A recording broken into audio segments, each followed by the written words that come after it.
Hey guys! What's up? Alpha Lion Simba here, and welcome back to Sentencing Disney Villains for Their Crimes. As always, I am your judge, jury, and executioner.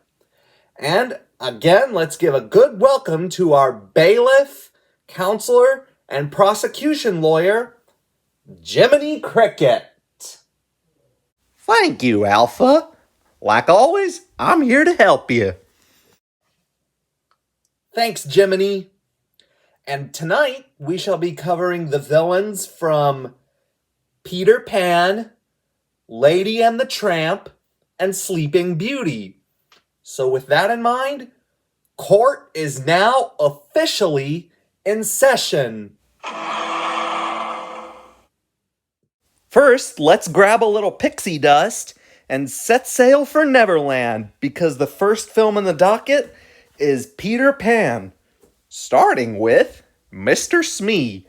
Now, he may seem like a nice guy, but beneath that exterior is a criminal record. Right you are, Gemini. Well, since he's a pirate, right off the bat, he is charged with piracy. And given that he was Hook's first mate, that's a charge of aiding and abetting. He also gets 3 counts of kidnapping. Once when he helped Hook kidnap Tiger Lily, then later he kidnapped Tinkerbell to take her to Hook, and he helped out in the kidnapping of the Lost Boys, Wendy, John, and Michael. With all that in mind, I hereby sentence Smee to 14 years in prison. And now, it's that old codfish Captain Hook's turn to stand trial. Like Smee, we're charging him with piracy, since, he is a pirate. Right. And he also gets charged with kidnapping, because he was the ringleader behind the kidnappings of Tiger Lily, the Lost Boys, Wendy, John, and Michael. And he tries to kill Peter numerous times, mostly in their sword fights, but he also made an attempt on Peter's life by giving him a trap present in the form of a bomb which explodes in Hangman's tree. And of course, he tricked Tinkerbell into revealing the location of Peter's hideout, which that can be attributed to criminal coercion. Yup, and for that, Hook will be sentenced to 30 years in the slammer without parole. Pretty heavy if you ask me. Yes, but then again, back in the days of pirates, he could have gotten much worse. Now sit and stay for a lovely bella notte, because our next film is Lady and the Tramp, starting with Aunt Sarah.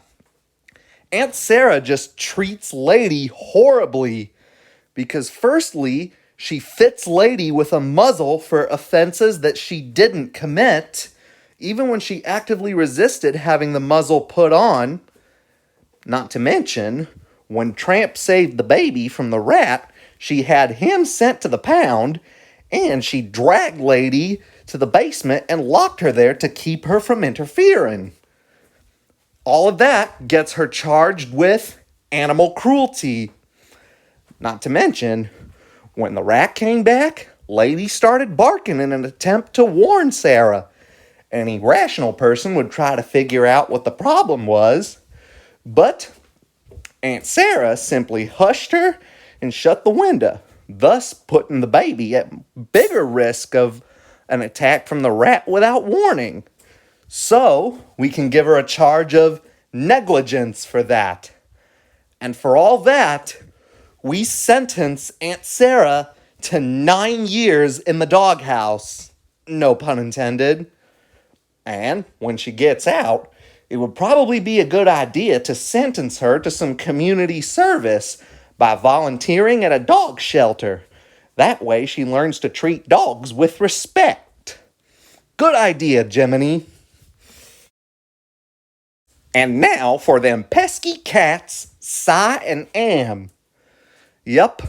When they first arrive at the house with Aunt Sarah, they just tear the place apart, ripping up the curtains, knocking over furniture, making a big mess in the living room, which gets them charged with vandalism. Plus, we can get them for attempted theft since they tried to steal the baby's milk. Not to mention, they got Lady blamed for their crimes, which will get them a charge of false incrimination. And so I think it's only fitting to sentence Cy and Am to 6 years of community service. Right, and I think I know the perfect method. Spending those 6 years as Lady's personal servants. Sounds good to me.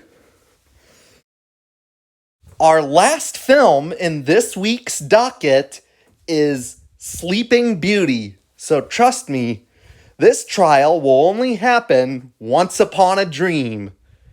That's right, it's Maleficent's turn to stand trial for her crimes. Yup, her first charge comes right at the start of the film, when she curses the baby Princess Aurora, all because she wasn't invited to her christening. And taking that sort of offense to a member of the royal family, that will get her charged with treason. Yup. And to fulfill her own curse, she lures Aurora away from the safety of Flora, Fauna, and Merryweather to the spinning wheel, getting her charged with 1 count of kidnapping.